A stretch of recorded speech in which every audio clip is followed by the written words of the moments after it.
Oh, I didn't see you there, Adam. Oh, hey, Justin. Thanks for coming out and spending some quality reading time with me. My pleasure. I mean, we were both reading Bleedingskull, a 1990s trash horror odyssey by Joseph A. Ziemba, Annie Choi, and Zach Carlson.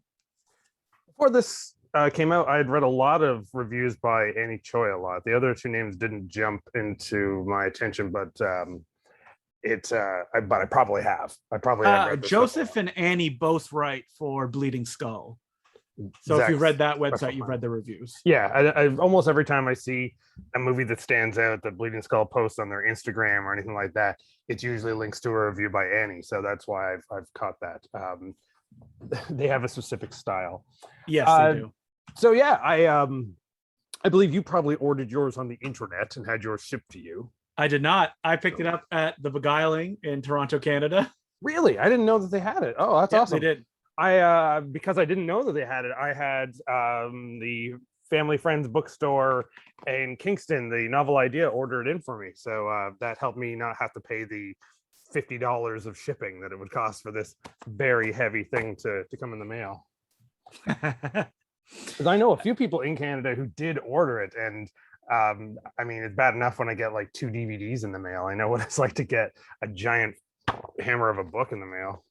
Oh yeah, I mean, I think shipping was like $40 or something like that when I looked it up. Yeah. Ordering directly from, I think Fantagraphs published this. Yeah, yes. It is Fantagraphs. So I was like, you know what? I bet you because it's the Fantagraph books that Beguiling will get it in, and they did. So yeah, I should have thought of that too. And that's why I knew that my friend's bookstore could have gotten that. My technically my father-in-law's bookstore, so you know it's a good hookup. But do you have the 80s volume? Oh, of course I do. I feel that this really stood out to me more because like in the 80s, the independent, like super underground weird horror was interesting because it was being still really experimental. It had lots of like guys out from Europe doing stuff and that. But at this moment in the 90s, that's when like video equipment and editing equipment became a lot easier to come across. So like everybody started doing it. It was less art as it was, I'm just doing this because why the fuck not? I feel like the 90s also saw even more of a commercialization into certain genres. Like as they point out in the book, there were like 1,000 vampire films. Yeah. Because the vampire film, the zombie film, are the cheapest monster pictures that you can make. And the vampire is really the cheapest because you only need one person, usually wearing a leather jacket and sunglasses in a 90s horror film. So, oh boy. And it's perfect for narcissists who direct, star, write, produce, which is most of the people who made the movies that are listed in this. Well, and as you and I can put into concept, I mean, there is some narcissism there for sure. I'm not going to deny that. But there is a level of when you're not paying people more than a free lunch, you do as much as you can yourself because you're the one who wants to get this made. The rest of these people are just doing it for either a couple of bucks or because they're your friend. Yeah. So, you know, you don't really want to put a lot of labor on people. A lot of times we like to just like label these people as egomaniacs, as if it's like a passion project, like it's Get Even or whatever the hell they're calling Get Even right now in a new re-release. Is it what? Yeah, what's the test? Like not Road to Hell. Bullets and Champagne. Bullets and Champagne. Yes. Yeah, Road to Hell was the original release. It's changed its name a bazillion times. Right. Or Road to Revenge or something. I think I don't know. Whatever. It's good, but that movie doesn't stand up to the test of time as some of the other ones to me. But that's for sure like an ego project. That's a guy who gave the money, funded it himself, wanted himself to look good, sang a song about himself, the Tommy Wiseau's and stuff like that are there. But and of course I closed the book again, so now I've lost my place. But where is it? Friend of Riot at the Movies, whose name sounds like he's an ex crackhead mayor of Toronto, but his name is not. Ron Ford exploded in that part of the 90s, the same time that the Polonias did as well. Ron was also writing and producing some other films that were a little bit bigger than the stuff he made himself, but he wanted to make his own movies, so he did, and often he would be in them. Rarely was he the main star, but if I can remember my alphabet this second to find the review, one of my favorite no budget movies that's in here. So I'm just going to show one photo frame from in the book there for Mark of Dracula. Is the one where Ron does star in the movie. He's not Dracula. He's like the local sheriff who's kind of like a cross between Personal Space Invaders, Sheriff Goodman, and Van Helsing. I mean, everyone knows Ron Ford as the writer of The Fear from 1995 about the killer dummy. Yeah, or wood carving. Like it's not and even he like participated in a lot of the anthology films that are called Things, but have nothing to do with the CanCon classic Things. Right. Yeah. He in the early days, he had a few bits in the Things films because there's like 8 of them now. Yeah, I think he, according to IMDb, he directed all of the third one. Oh yeah. Yeah. It's now it's what's the skull astronaut guy? Oh my god, he's done a bunch of releases on SLV horror. His name will come to me later, but any other time I'd know it. But I'm just trying to think of Ron at the moment. When I read this one of my favorite film, which I have screened before, and Ron is, I know personally that Ron is on a kind of a quest to try to get a decent copy of this film so that he can get the rights back to it and release it, because it really hasn't been seen other than a couple of beat up rips of VHS tapes. But I love how the review is, and this one is by Zach, how it's as mean to Ron as it is expressing that it still likes the movie. Like wait, which review is that for? Is it from Mark of Dracula, that Zach wrote? Where's the bit this? Is it okay? Yeah, it's a bold move. If I made a movie about a muscular road cop infiltrating a vicious biker gang, I wouldn't put the opening credits over scenes from Stone Cold with Brian Bosworth on there. So it starts off with stock footage from like the vampire at the beginning of it to like set the stage of this vampire movie, which is completely the hokiest vampire movie you're gonna see.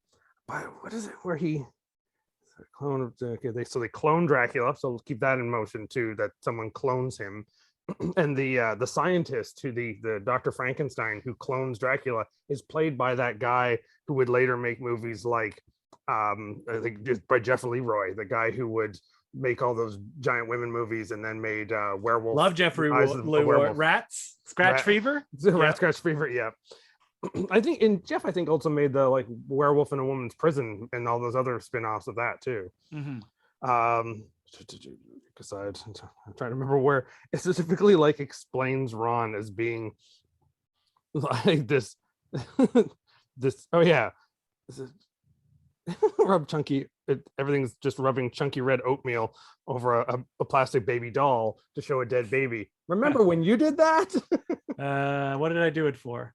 For one of the shorts for the Blore, yes. Hey, we have that photo of Christian cooking the baby doll in my kitchen in a pot when it's covered in like the red oatmeal that you're making for it. Ugh, that oatmeal, gross. Yeah. Actually, none of that stuff bothers me.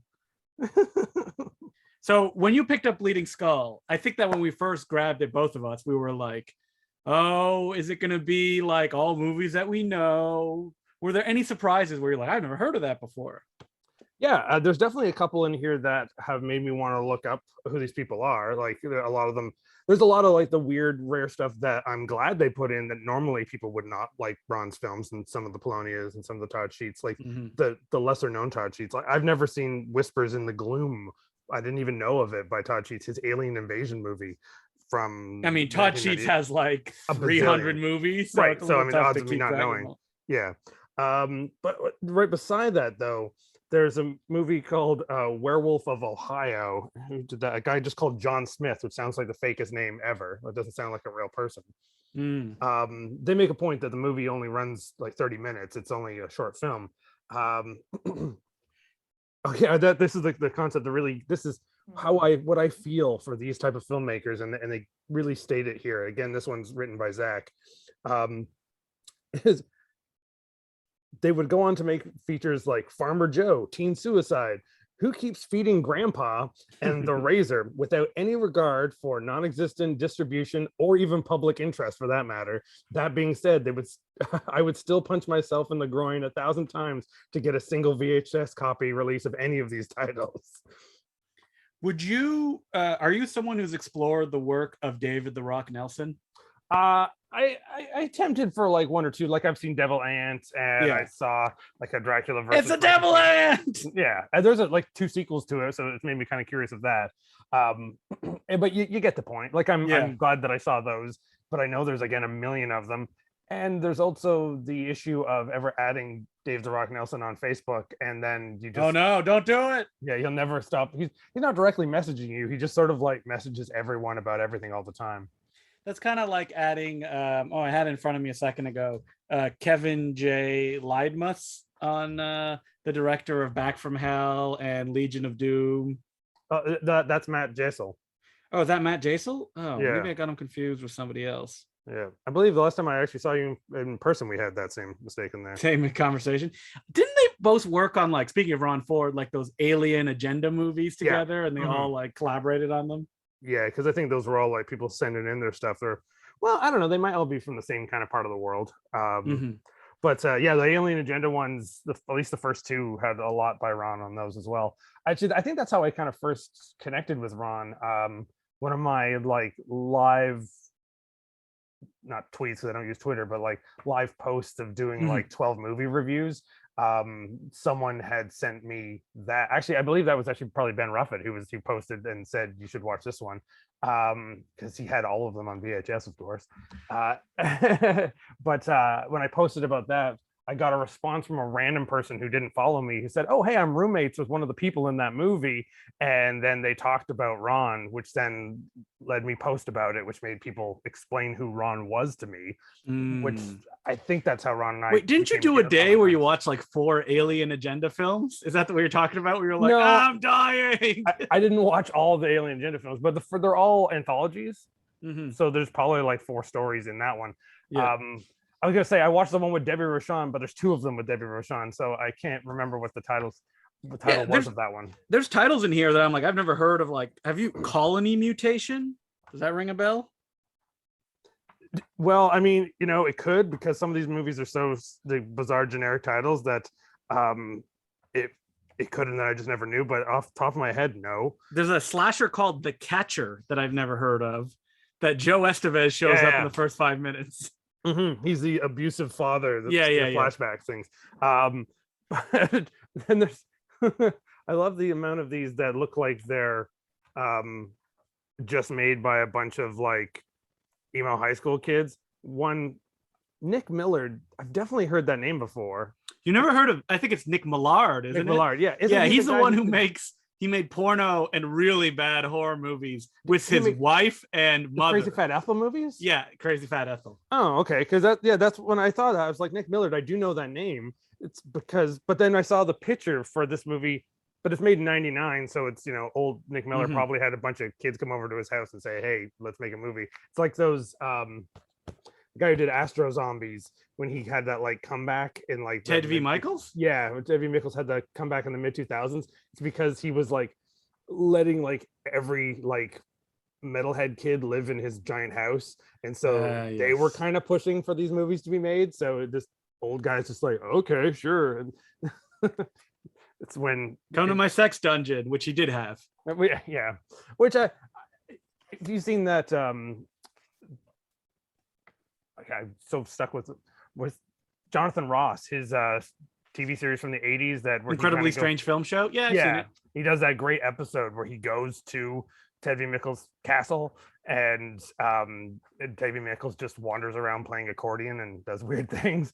It really kind of alludes as if like Ted really over exaggerates everything about his life, like his view. Yeah, there were like hundreds of women that lived here, yesterday. There's like, they're just, I don't know where they went. They're not here today.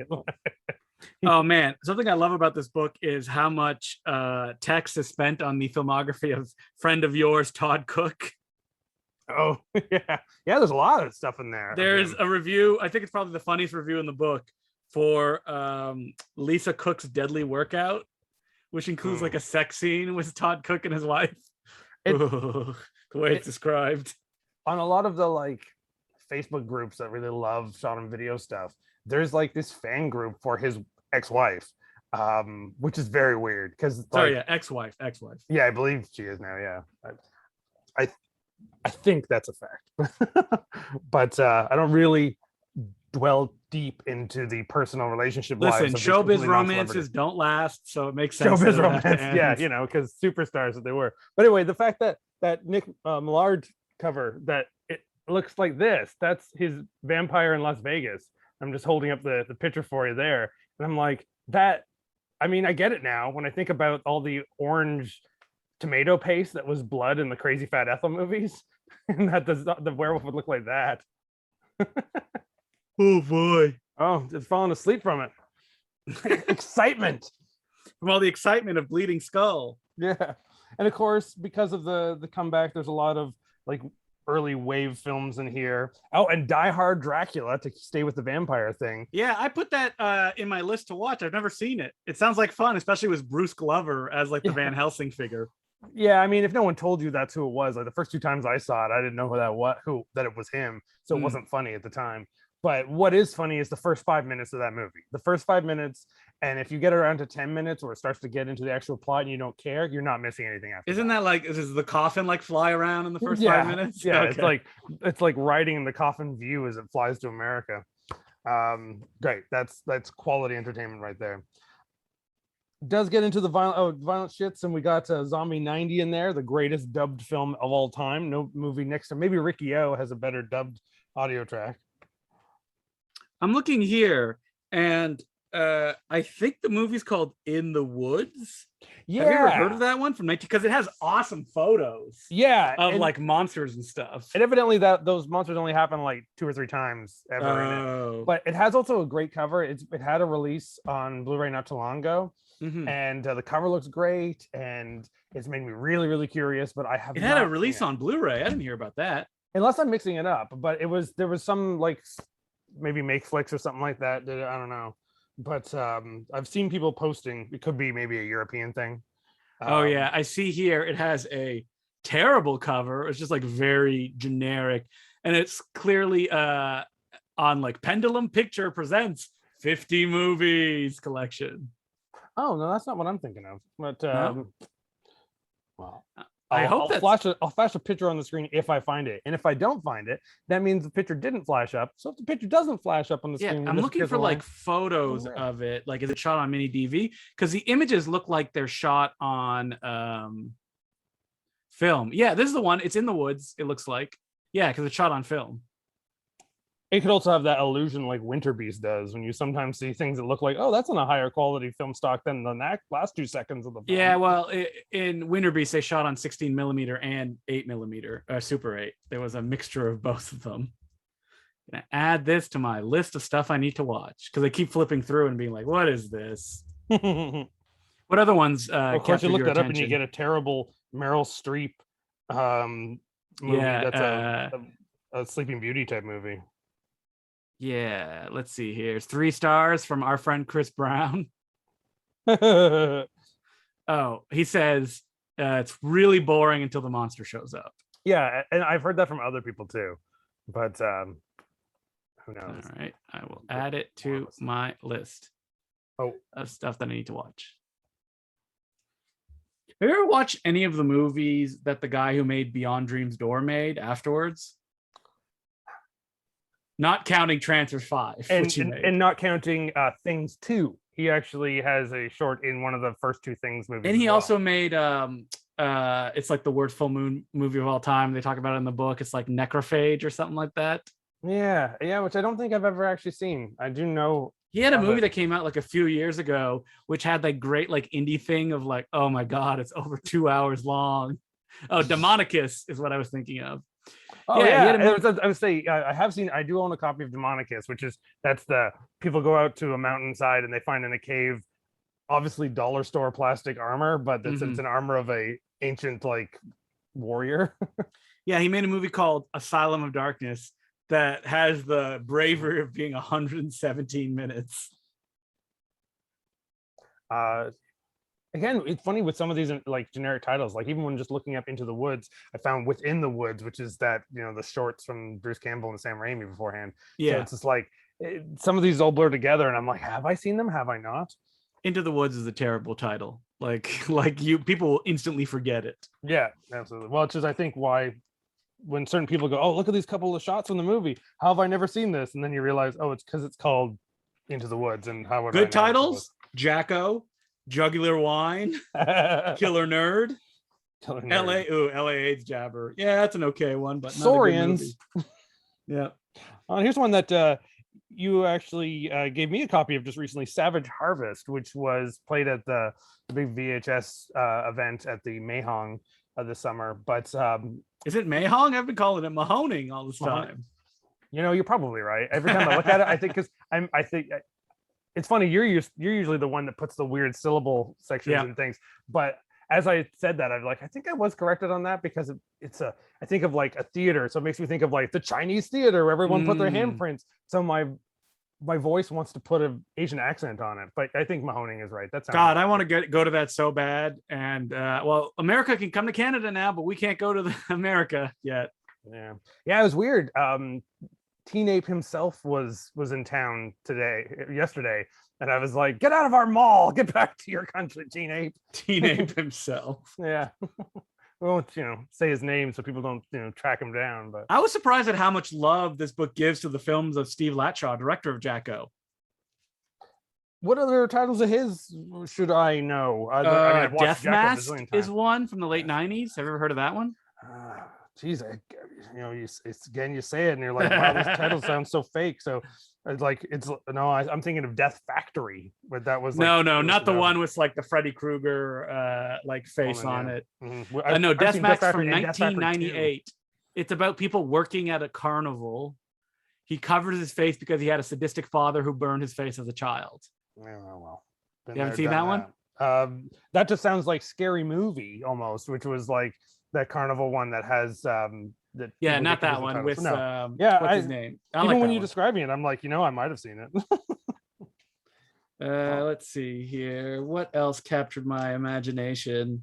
Lots of Polonia love, of course. Yeah, well, lots of funny photos the Polonias clearly gave to them because they wrote the introduction. It's very well laid out.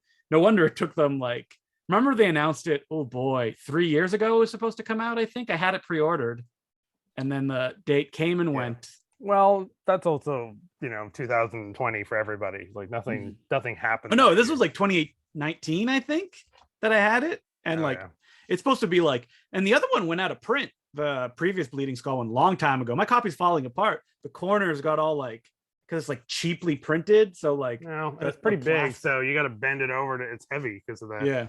As I turn it again, one of what we've seen, but still one of our favorites of all time. In the world of tedium, Science Craze. Love Science Craze. Do you really though? Would you watch Science Craze alone? If you just had some free time, would you ever do that again? Just you sitting around thinking, yeah, I'll just sit down and have a watch of this. Oh, what's this? There's a movie called The Gifted, directed by Audrey King Lewis from 1991, a Black woman filmmaker working in the horror realm. Yeah, I saw one or two there, and I was like, I'm surprised that this genre doesn't give them more cred to at least kind of talk about the different people, because there's a couple of these people where I realized these people have made dozens of films, and be them good or bad, I haven't seen them yet. And the one you're talking about, I haven't seen it, but it has made me predominantly curious because you kind of imagine that almost everybody who made those type of films was kind of a nerdy guy with a teenage mustache and big glasses.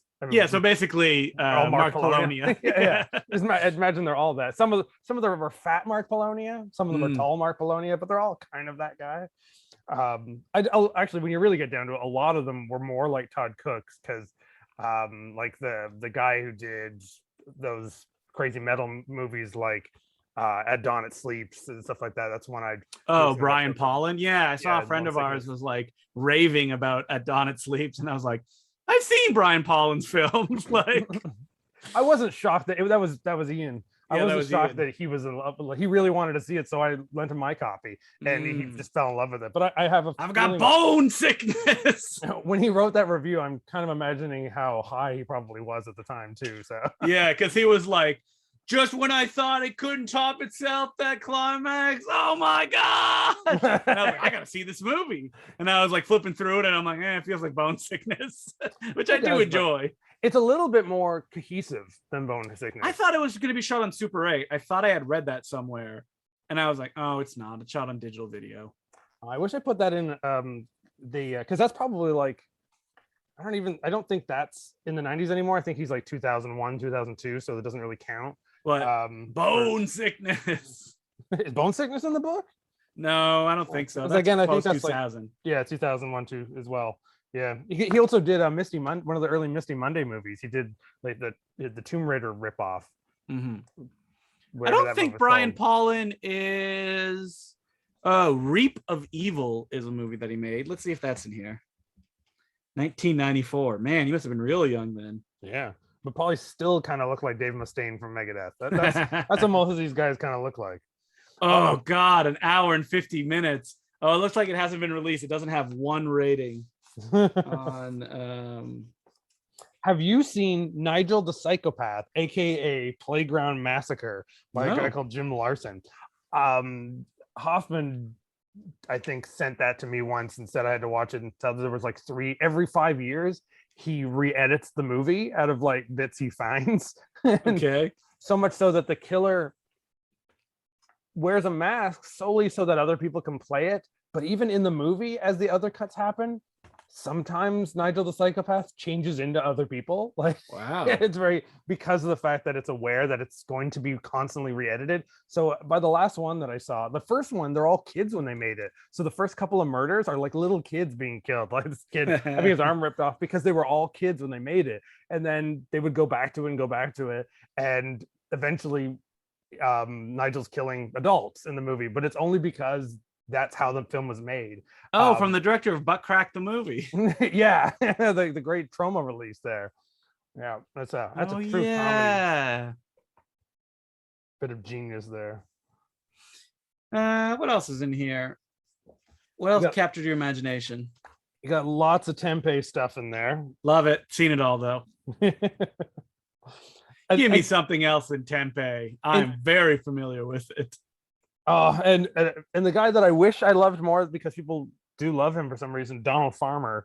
Yeah, I have a VHS copy of Vampire Cop, but I do. I have a DVD of do I have a Blu-ray of Vamp? No, I have a DVD of Vampire Cop. I've always been curious, and then to realize that this is also just Todd Sheets, is Vampire Holocaust. The cover is so amazing and so Vampire the Darkness the Vampire version on there, which I feel like younger Todd had that ability to do that. But I haven't seen it, so I'm super curious there too. So I need to find rare Todd Sheets stuff because I mean, you know, it can't all be Clamnado all the time. I mean, Todd Sheets, he made like 2 to 3 movies a year. Yeah, back in the day. Yeah, back when he was the moody early 20s guy who would write notes in the credits that says, "This is for all those people who didn't believe in me and against the man, and those people who thought we were making porn. Screw those guys." In 1991, he directed 1, 2, 3, 4 movies. I wish I had that in me in 1991 when I was 10. That's pretty much. And then he's been like popping up in like anthology films and stuff like that. Have you watched his sequel, Sorority Babes and the Dance-a-thon of Death? Oh yeah, I have that on one of those pendulum collections as well. Here's a guy who maybe you know something about, which I feel like I don't know anything about him, who's N.G. Mount, aka Norbert Moutier. Yeah, the director of Orgroff the Mutilator. Oh, okay, right. Yeah. And I did read that. That was. So N.G. Mount is awesome because he was actually more of a cinema fan more than anything else. Oh, I don't think I have any. I have one of the he would publish these like super thick zines about like an actor, and they're super hard to find. They're only in French. And I have like one of them about an Italian actor. And there's one on Richard Harrison, and he was friends with Richard Harrison, so it was an exclusive interview in it. And I wanted so bad. But he, like, he are there people online holding it for hundreds of dollars or something? yeah, well, he didn't print that many. He would sell them directly from his website, and unfortunately, he passed away. Right. So, like, his website's still up, but you'd be sending your money into the void. There's the one that stood out on here was a movie called Trepanator. It has like Yeah. some real like goopy effects and stuff like that in it. But I mean, and I do remember realizing that that was the person who did Orgoff, because it was like where Orgoff feels like a psychedelic dream logic that the other films are still super weird and artsy, but actually feel like movies. Mhm. So all the more reason. But I don't think I've seen anything that they've done other than Orgoff. I have a copy of Orgoff, but I mean, but the rest of it, I wonder how many of it is just in French then too. Yeah, NG Mount also did a Richard Harrison film called Operation Las Vegas. Oh yeah. Yeah, he also did a dinosaur picture that's for his name is Norbert Moutier. Okay, yeah. Yeah, Dinosaurs from the Deep is the one he made, and also Alien Platoon. Alien Platoon sounds like a thing I've seen. But it sounds like a million other films Yeah, too. So. it feels like anything with Alien Platoon would maybe have Harrison in it. Yeah, yeah. It was or any other fake ex kung fu white guy movie. But so then obviously they did have some sort of break into American cinema, sort of, or just actually the first to be European cinema. Yeah, not really, but all right, it did do English language films. Okay, we'll say that. I think most of his films were in English, and Ogroff is barely in any language, right? There's very little talking in it. Well, that's what made me wonder, because yeah, there really isn't any, and they sort of just dubbed over random things. Is it, or I always get it? Is it Ogroff or Orgoff? I think it's Ogroff. The man Ogroff or Groffen. It's cheese. Because I think he's Belgian. Ogroff, le mad mutilateur. And I also, this cover is in here, which you've always brought up to my attention, for Something of Mine with Keith Randall Duncan. The one that looks exactly like you? Has me wearing like a fraternity shirt, having my tongue cut off on the cover. But I'm not affiliated with that film in any way. Speaking of that, to go off topic, because we're here, we'll talk about other things. I just got this weird package in the mail. I don't know how much you were paying attention when you were helping VJ Terrible 2-Day Fest, but there was the weirdest, most outsider art film which inspired me to do Son of Terrible Fest. Have films more like that, was a movie called McMurderer. Yep. This short film that was I know weird. I know of McMurderer. But so I got in the mail a big bag of random stickers that the artist known as Janice Click has been posting on things. Most of them just say, move my thumb out of the way, say, I jerked off on some fries and brought my dad back to life. And like, did you get one of those original McMurderer VHS tapes? No, they were already done those before I even like discovered them. But then I did get their art DVD, which is their other short films, including that. Oh, that's cool. Yeah, and the connection with that is this weekend I then filmed a scene for their next weird project, which is a step up above. So I will appear. I won't say what happens to me, but I will say that what happens to me in the scene of the Scarecrow from Mars, which is a slight level of art above for the bits that I've seen of it so far. Except for maybe my scene. Are you like, oh, or something like that? I know. Classic Adam Thorne. Without saying, or you guessing what happens? What's going on, guys? It's me, Adam the Riot Sword. Why do I always talk like that in everything I do? I can't help. The cameras are on. Macho Man comes out. I'm possessed by Macho Man, even though he's not dead. Yes, he is. Wait, is he? Yeah. No, yeah.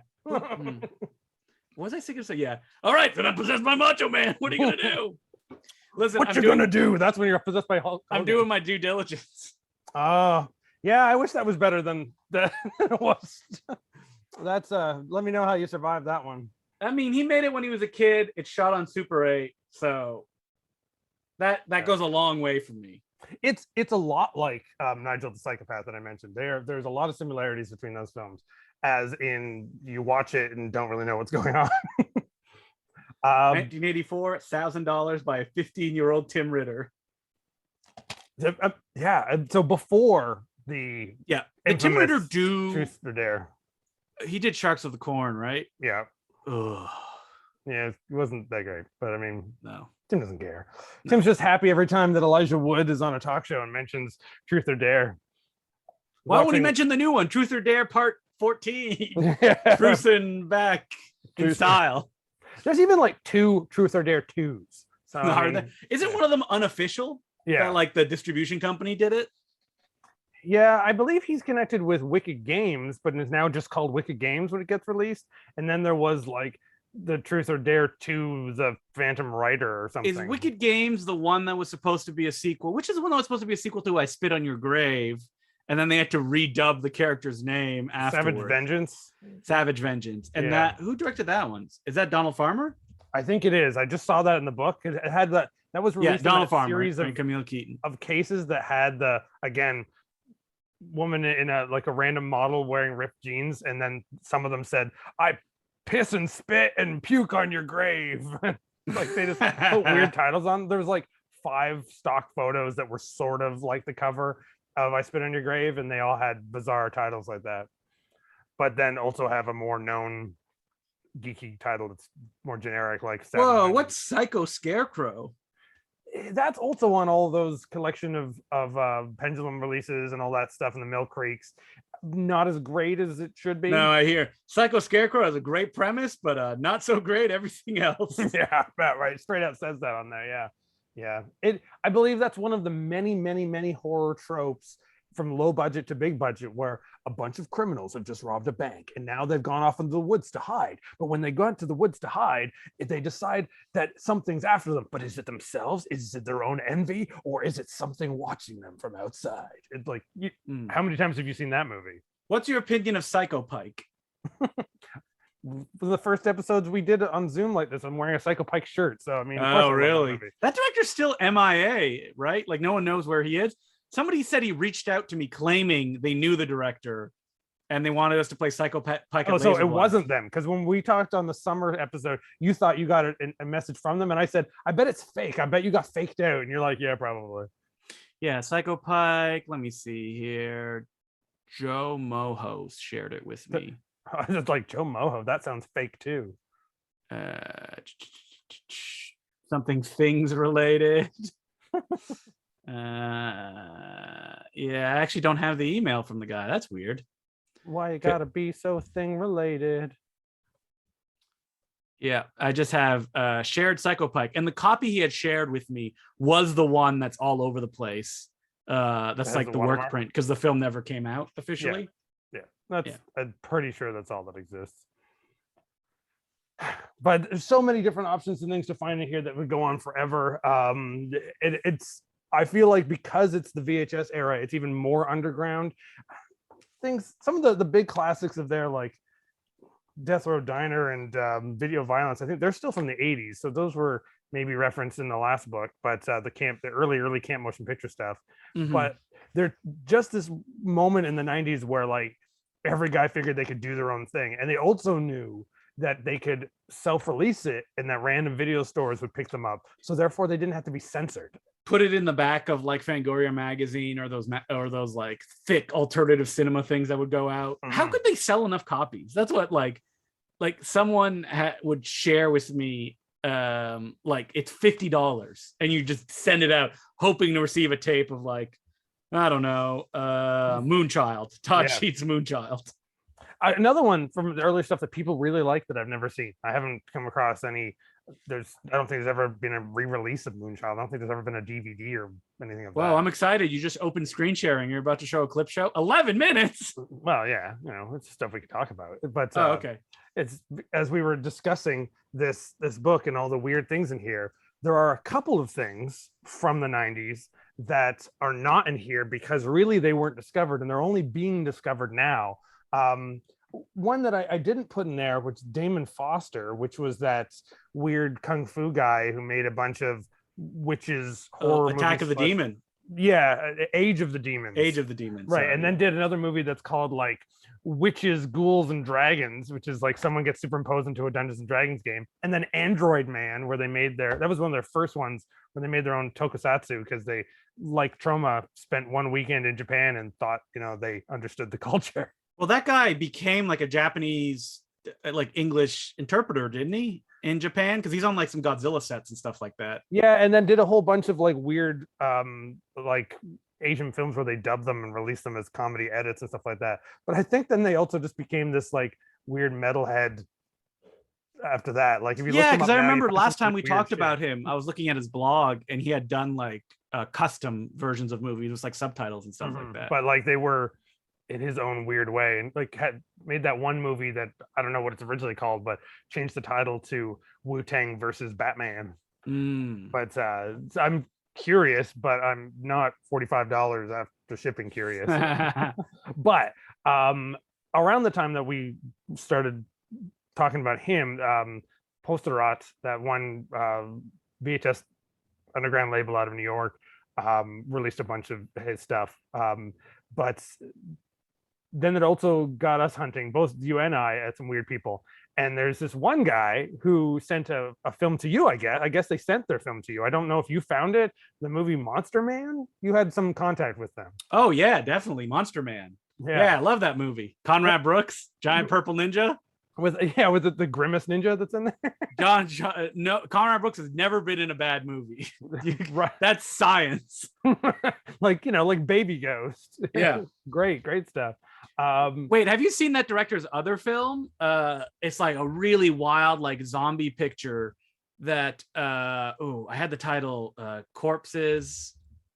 We've been going through so many movies, I'm like, I can't remember. Yeah, and again, they're all like that's kind of the joke, saying, you're watching a Todd Sheets film when it's like hell, death, bloody zombie massacre. Right. Jose Prentice directed it. And the one that I'm thinking of is Corpses Are Forever from 2004, which is shot on 35 millimeter, has Richard Lynch in it, Brink Stevens, Deborah Rochon, Linnea Quigley, Felissa Rose. And that's also the Monster Man guy? Yep. Oh, okay. Because that's so basically, according to him, his grandmother passed away and left him some money, so he literally spent it all on a movie like that.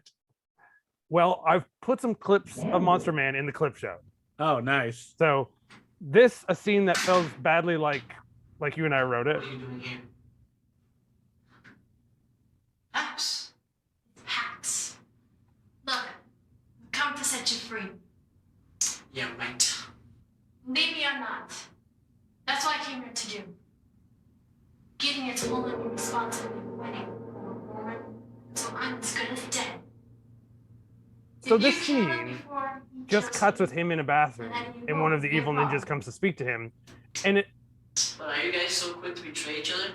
And he looks over the bathroom, and are we supposed to be thinking that he's covered in poo? Yes. Because it then cuts and shows that it was a chocolate bar. Yeah. But like, are we supposed to have not thought it was a chocolate bar because he's in the bathroom? Were we supposed to be grossed out? Like.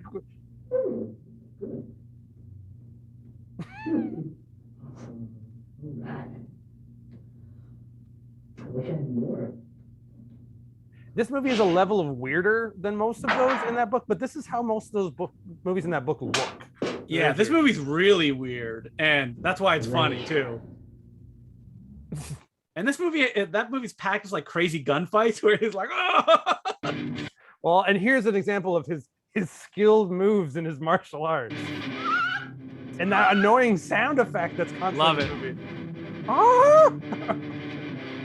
Punch you with a gun.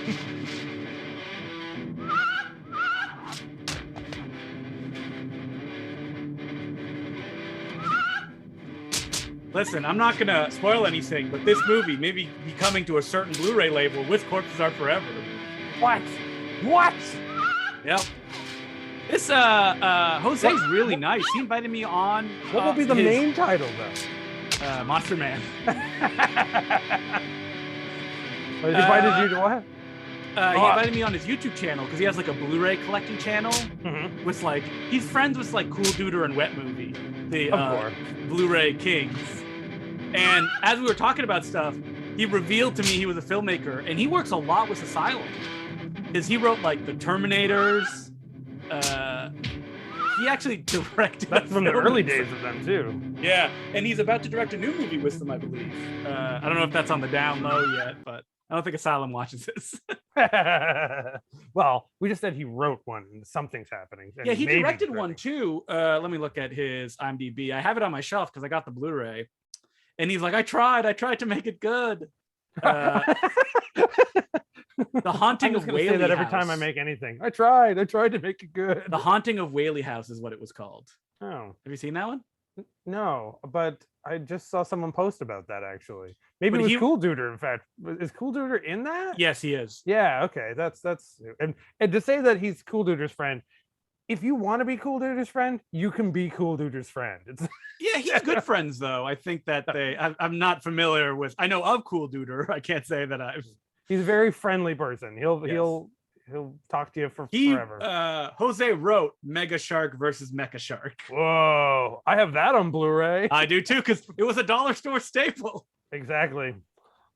And this is the April opening 26th scene. of the year This is actually my 2210, favorite gag The in the world whole came movie, to an end. just because I like dumb shit. Seriously, I'm not kidding. It was a long time coming, but it all ended pretty quickly. And when the smoke cleared, everyone stopped smoking, and the screaming stopped. Only one man was left alive. Sounds 16. He's probably. I My would name say is Jake. he's probably like not 20 by the time he made this movie. He Oh, looks man. 20. He looks older than that. This feels like a movie that like you made with your friends. Yeah. And then edited in random people from a convention. Oh, absolutely love it. Tom Savini just in like a motel room, like.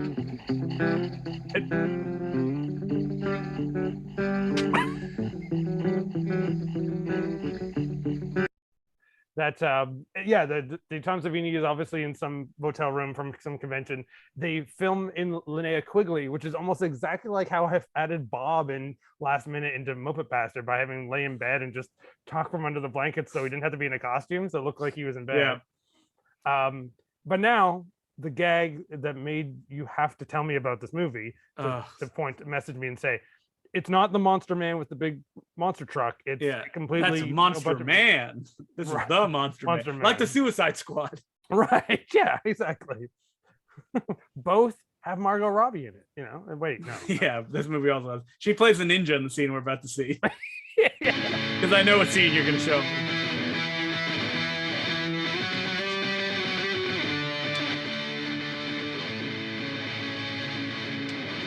Oh, I could have a snack. This scene takes a little bit.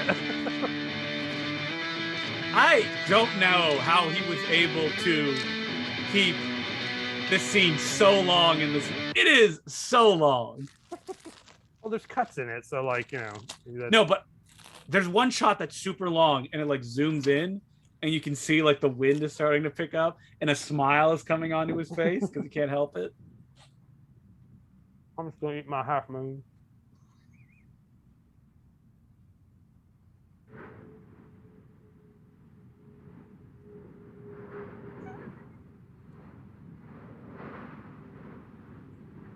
It doesn't really zoom, it just sort of stays here.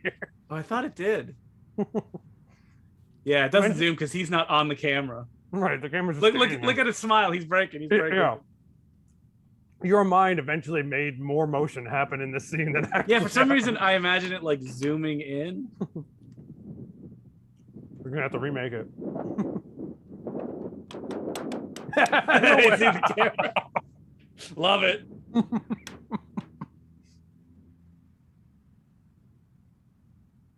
This is such also this whole act of what he does here, everything, all his movement, his clothes and everything. I should try not to laugh.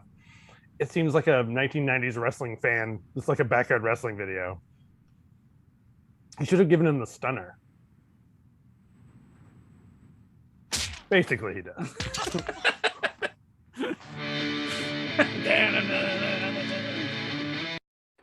Yeah. I don't know. I think that's it from Who's Markham. Oh yeah. And then What's next? the next is a movie that was made in 1997 called 777. Well, this may also be coming to Golden Age. I'm kidding. It's not. I was like, you found that guy? Because my quest was to try to find the guy. Because the person in the screenshot here, I bumped into them on some conversation online, and they had a copy of this, and I believe it might have been only screened a couple of times, and they printed themselves, but they made really cool opening credits and fixed it all up. But again, it's a shot on video made by teenagers. So the star of it had a copy, but the weird character actor who's in this movie, who steals the movie, who plays multiple characters, is also the director. And they said they don't have contact anymore because, well, it's 1997. That's a long fucking time ago. 777. I never heard of this movie. Yeah, and I can't find it in any listing online anywhere, but it feels, its issue is it's a little tad fucking dark. Like it feels like these kids, if they weren't making movies, would have turned into Columbine kids because they're that aesthetic, they're that age group, they look like that, and they're talking about how they're all turning into serial killers. But then with the one kid being this like moody teen serial killer, his whole world is slightly getting weird. Like people kind of catch him and they don't do anything about it, and so he's at this point like, am I crazy? Maybe I didn't do any of this. Because like a cop just shows up in his house all the time when he's sleeping and goes, hey man, did you find anything out about that serial killer? And he's covered in blood with a knife in his hand. He's like, no. And the cop's like, okay, well, let me know if you do. Wait. What's this movie called? 777. Is it just the number 7? Or yeah, just the 3 sevens. Instead of 666, it's 777. Because I'm looking and I'm like 777. Okay, there's a million movies that seemingly have that name. Which is how it's probably easy to just disappear. But where'd you hear about it? Like I said, the guy who stars in it, who the main kid in the movie, he's just a regular family guy on Instagram. Not to be confused with Evil Bong 777. No, and he had given it to another Instagrammer that I follow who does clips of it and played a clip that I'm about to play in a moment, and I was like, oh my god, that's so amazing. How have I not seen this film? Wait, what year did it come out, you say? 1997? I think 97. Yeah. Okay. Yeah, I can't find anything about it. Yeah, I don't think really anything came of it, but if I've sent it to you though, so take a look at some point, check your old emails for it, because I've said, oh, I want a copy of this because I want to review it. But then he's like, yeah, I don't really know what's going on with it. It was made like 30 years ago. Nothing ever happened. And I'm like, it's super fucking dark. Oh yeah. You sent me a message that was just 777 as the attached email, like a cursed. yeah. And it like is. You didn't write like, watch this is good. It's just a subject line of just 777. I talked to you the day before about it. And I'll send you to tomorrow. So it's like you're missing context there. But anyway. It's gone. He must have taken it off Google Drive. Probably. I'll get it to you. Okay. I'm not sharing it with the world because I hope someday they find the director of this and something's done with it. Because 50% of the world will not get this. And sorry, play it. I want to see the clip. So here's now I'm gonna be like, it looks like it sucks. It's very Darkness the Vampire version too. You live in this neighborhood? Yeah. That's strange.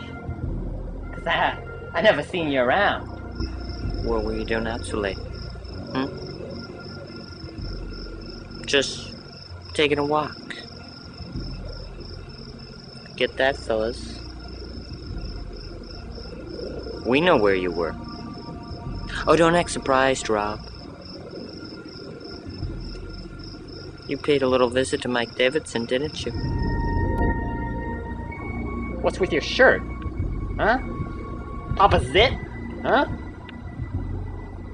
Tell me the truth now. Wouldn't be lying to me. Huh? Out with you, huh? But seriously, I do need to know what you're doing out so late, you see. I need to fill out my report, you see. I'm Neighborhood Watch. Neighborhood Watch? Why would you need that in this kind of place? Well, you see that man behind you?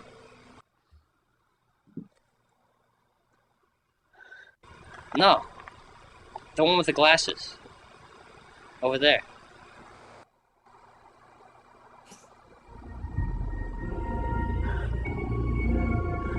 You see him? Yeah. I have videotape of him and his wife fucking. And So I have one other. The clip that I saw online was this that I'm about to play. That Okay. same guy who's the neighborhood watch, who's this weird kid that watches this serial killer Yeah. and kind of like alludes to him that being a serial killer is normal. Like he's encouraging him. Also plays the guy's mom. He just has a wig and a dress on. Okay. And at the beginning, he's like the first thing that makes him snap. And this is like his first kill. So imagine if this is his first kill. Imagine that it gets worse than this. I'm excited.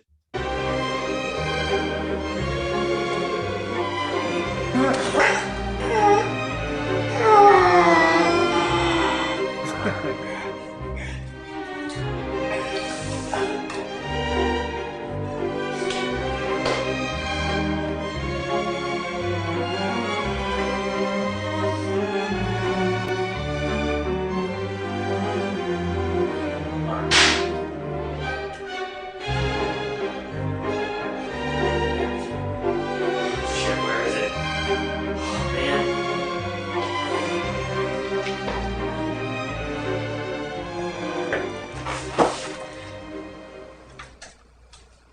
Now he'll watch us watching the movie. We are reflected in the screen. Yeah. So that's again a 90s weird thing that no one's found, so it hasn't released. And my quest is to hopefully find that director.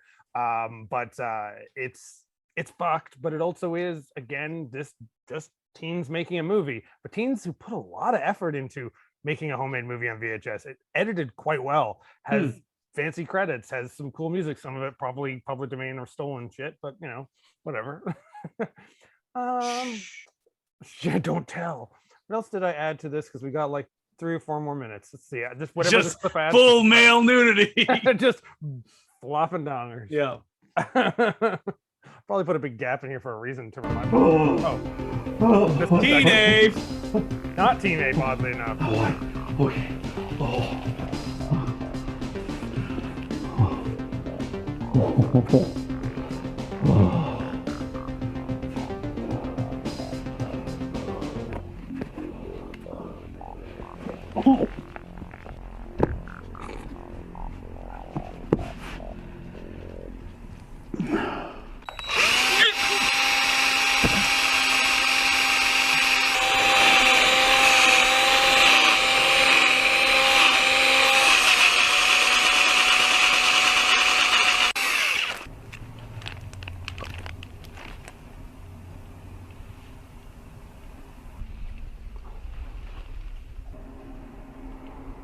Personal Space Invader 2?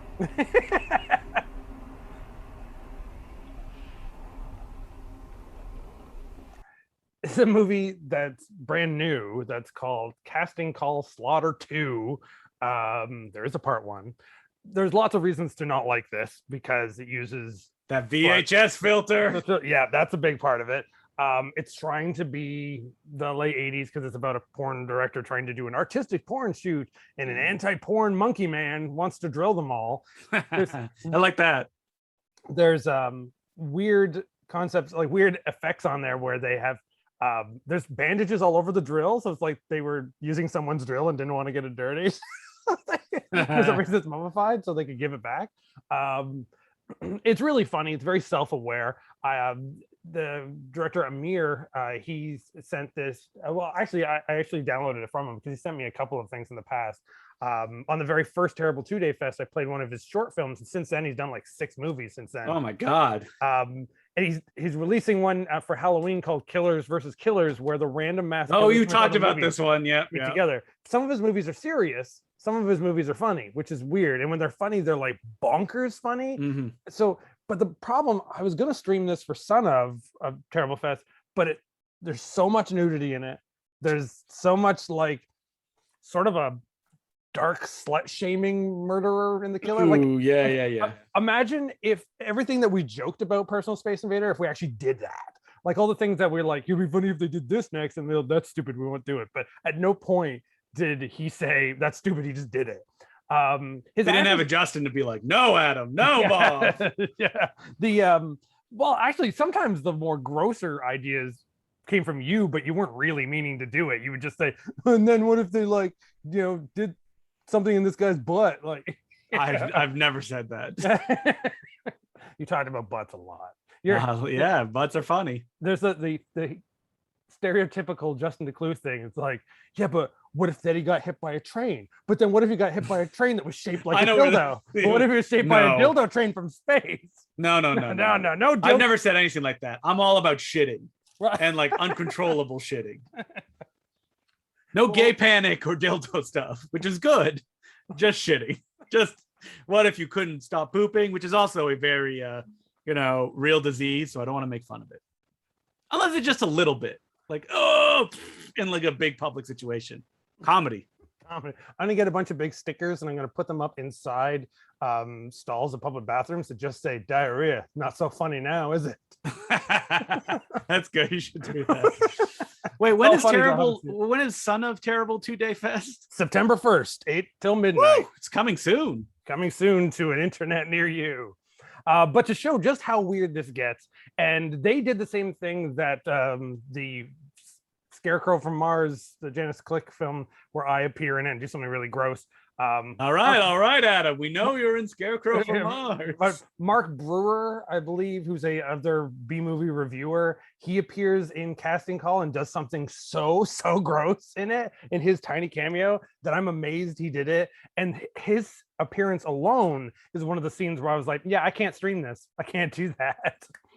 So wait, what's playing during Son of Terrible 2-Day Fest? I have to say the title complete every time. yeah, the Son of Terrible Fest is Gore Furs. We've got that starting off, a bazillion other shorts within there.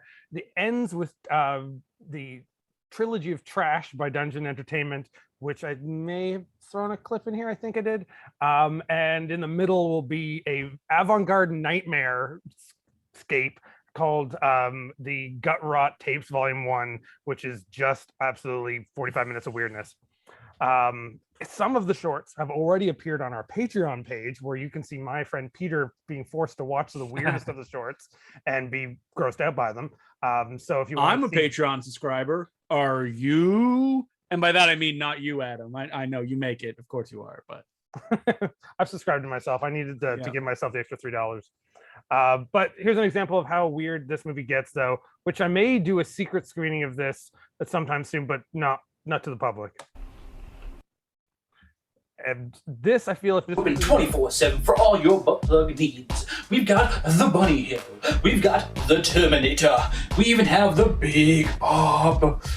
And want balls. Anything you want in your wallet, you can be had at the Big Bob's Butt Plug and Rectal Thermometer Emporium. We've got. There you go. That's an example of how. one of those things are for fun. One of those things are for science. I mean, health. Right. So, and to end with going on about the Son of Terrible Fest on September 1st, there's a lot of this wave of the filmmakers doing this flashback thing where it's fake retro. So sometimes you'll get the bad quality, sometimes you'll get the synth music. Here's a tiny clip from a short film that's called Hexercise, which will open it, and it does have a lot of that synth music. But the point is, if you listen to a lot of fake 80s synth music, it will kill you.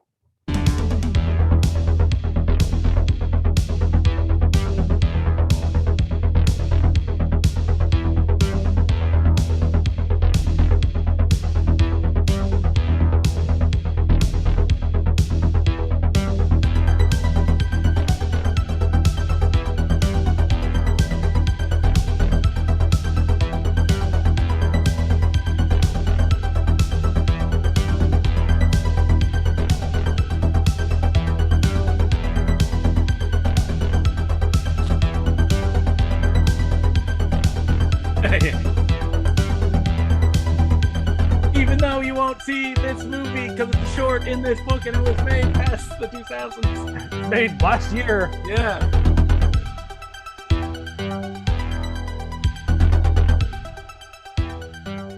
That's actually just a scene from the movie. That seems like that's a trailer, but It the whole does movie feel is like like one big music video.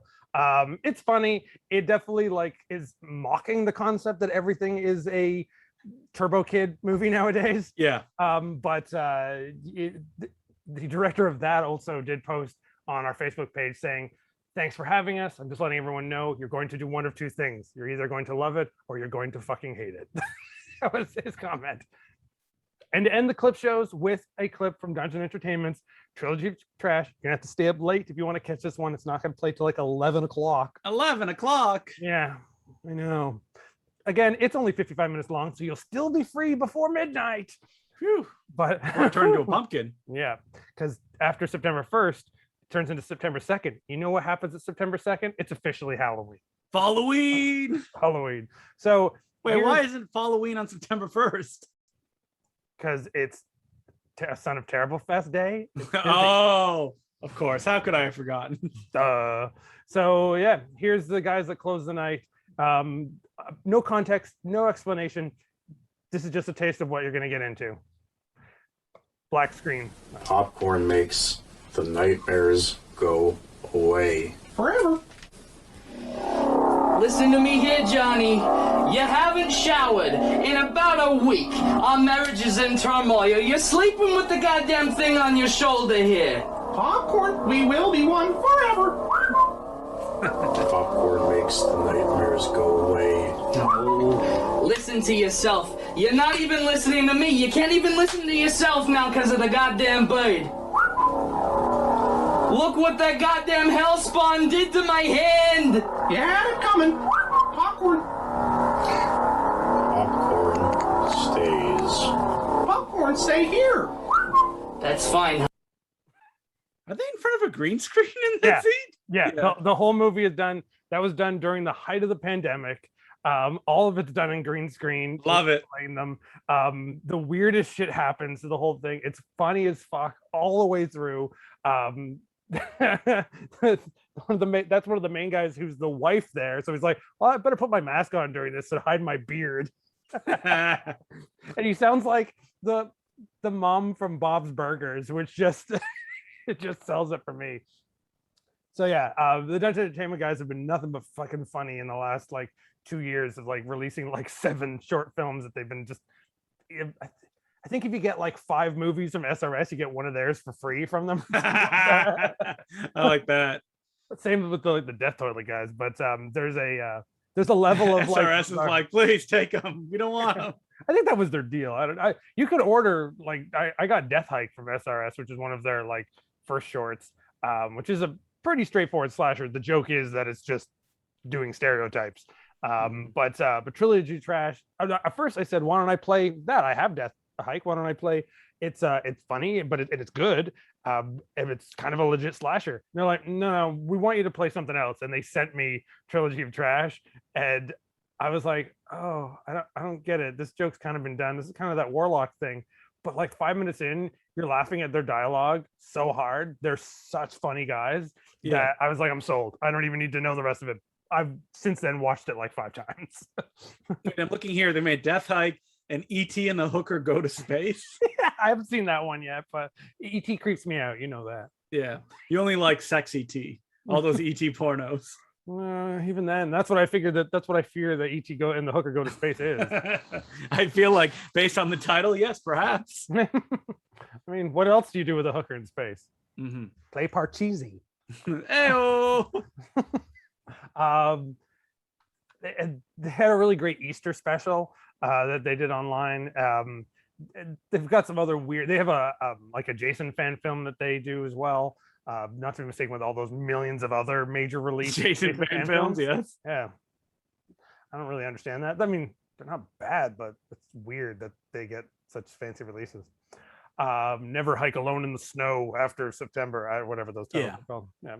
But theirs is not serious, so they get it.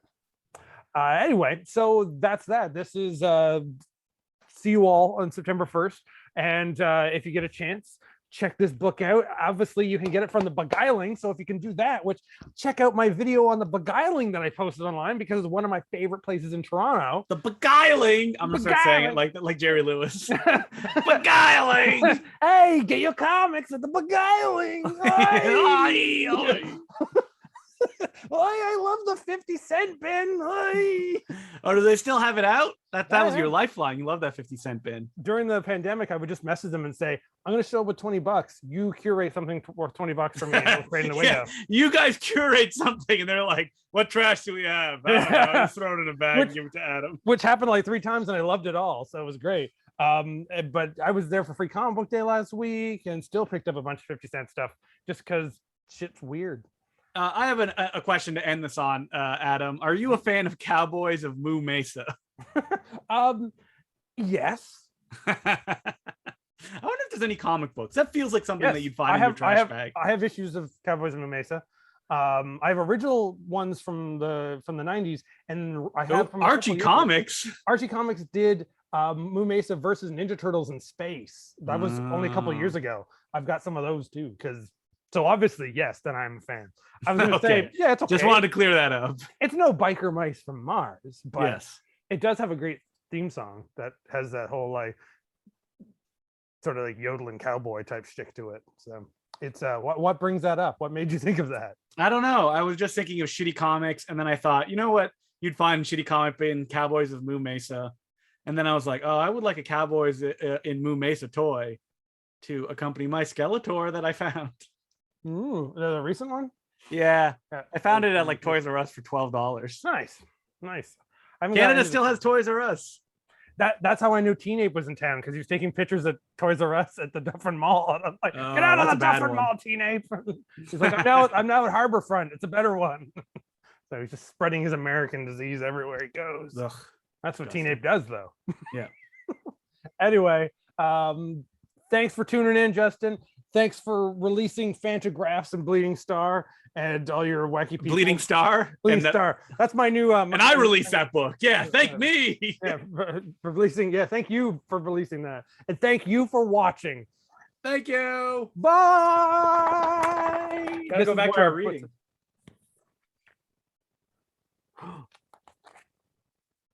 Ninja Zombie. Love it.